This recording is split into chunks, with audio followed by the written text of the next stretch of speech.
Tasikmalaya,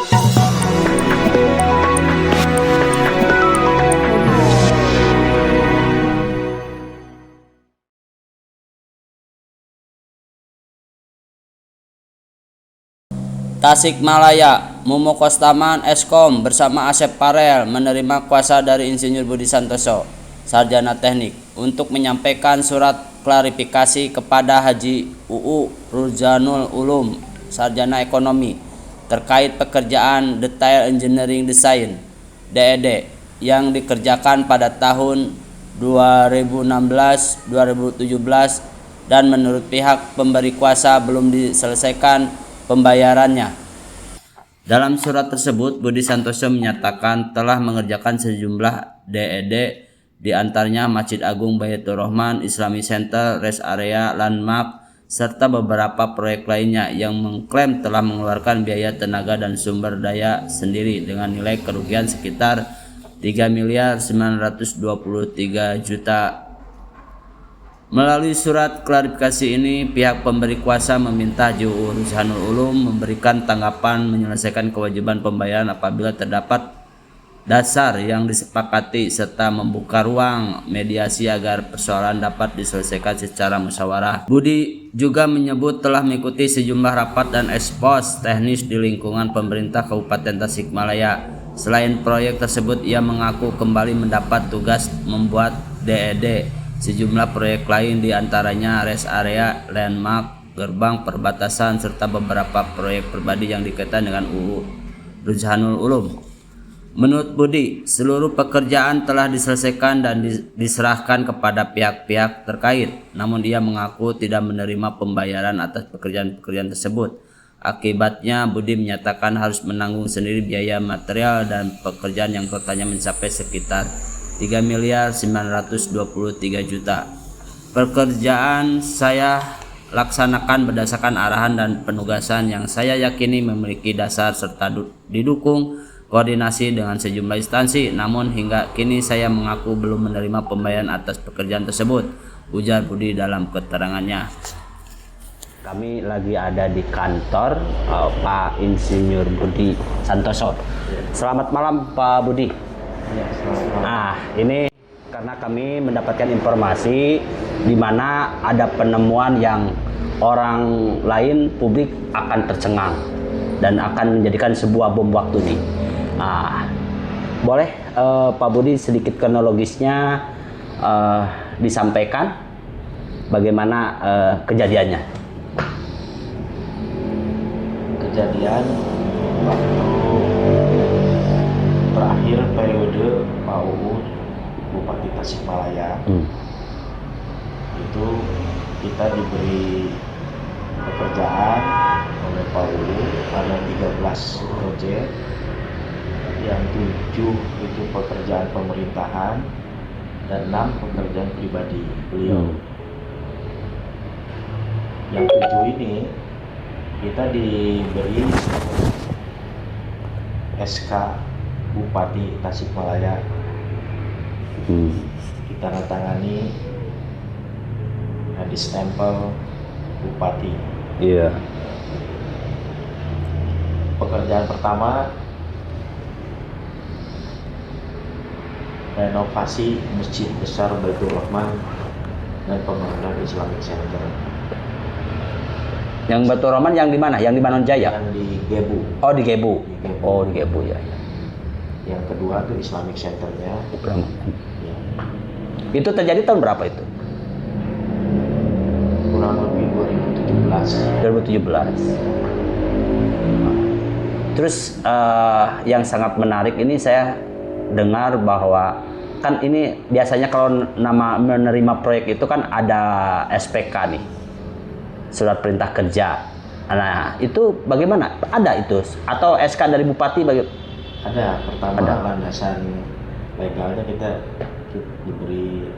Bisa ditunjukin? Bisa.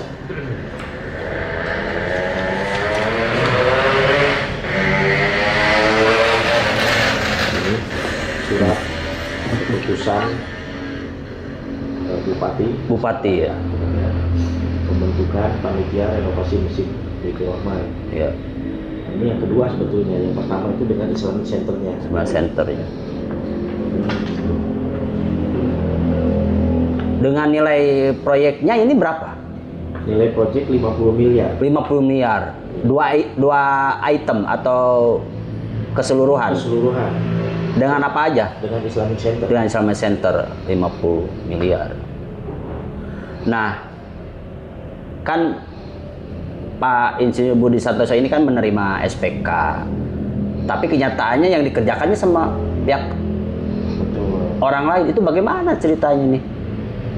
Ya, setelah kita diberi SK, kita melaksanakan tugas perencanaan, membuat DED, detail engineering design, lalu kita ekspos 3 kali di pendopo, di gedung bupati ya, dihadiri dengan semua kepala dinas yang terkait, Bapeda semua hadir.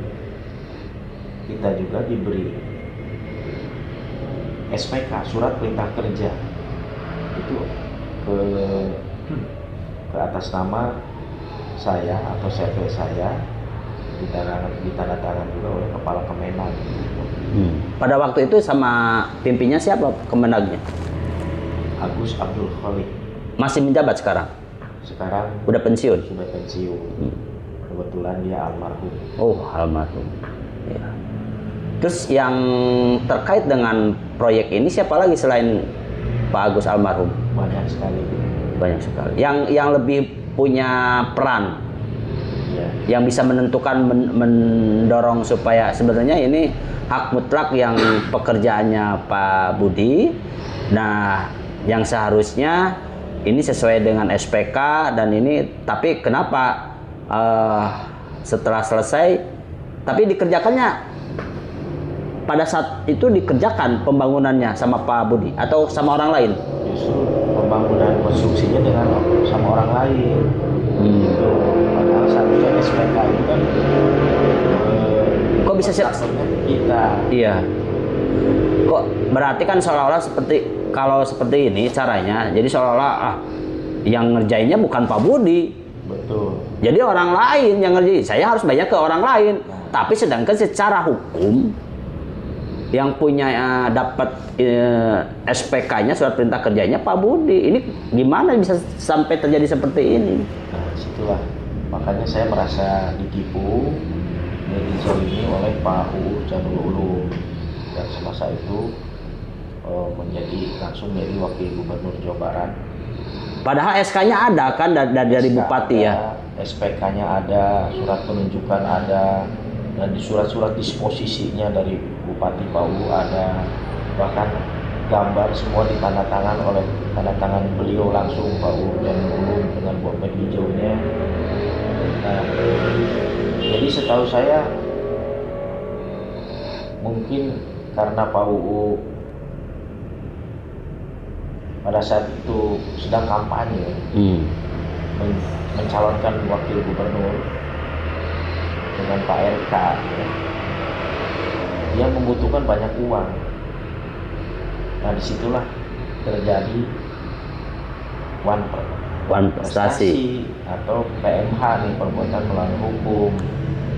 Situ maladministrasi juga kalau menurut saya ini. Pekerjaan dilemparkan ke orang lain lagi. Padahal kita yang menggodok anggaran tersebut, membuat DED perencanaan, lalu kita ekspos, membuat perencanaan gambarnya lengkap. Setelah turun dana dikerjakan oleh PT orang lain. Nah, kalau misalkan waktu itu udah ketahuan dikerjakan sama pihak orang lain, tindakan Pak Haji bagaimana? Saya waktu itu protes.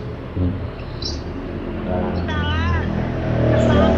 terus terang saya juga sempat melaporkan kepada yang berwajib saat itu. Namun kandas ya kayaknya. Namun kandas. Gitu. Karena Pak UU baru saja menjabat menjadi wakil gubernur, jadi dia masih punya tenaga ya. Dia dilindungi oleh musbidanya, gitu kan. Ya seperti itu. Ini saya nggak bisa bicara terbuka terlalu dalam open, ya. Open ya. Kalau terjadi apa di situ penyuapan banyak terjadi di situ. Terus yang tersisa yang harus dibayarkan 3,9 itu apakah itu kan sedangkan total proyeknya kan 50 miliar nih. Iya. Nah, kenapa sampai terjadi harus dibayarkan ke Pak Budi 3 miliar 900 juta? Di RAB konstruksi itu 50 miliar itu hanya 2 pekerjaan, Masjid Agung dan Islamic Center. Pada saat itu saya sudah sampai tahap sondir penyurveian lokasi, terus disondir tanah, kekuatan tanah, tes struktur, lalu nya sudah lengkap, belum masuk tahap konstruksi belum, baru tahap itu. Jadi yang kita tagihkan saat ini, yang hanya bisa kita tagihkan ya sudah biaya perencanaannya saja, DED-nya atau detail engineering design 3,9 itu terdiri dari 17 project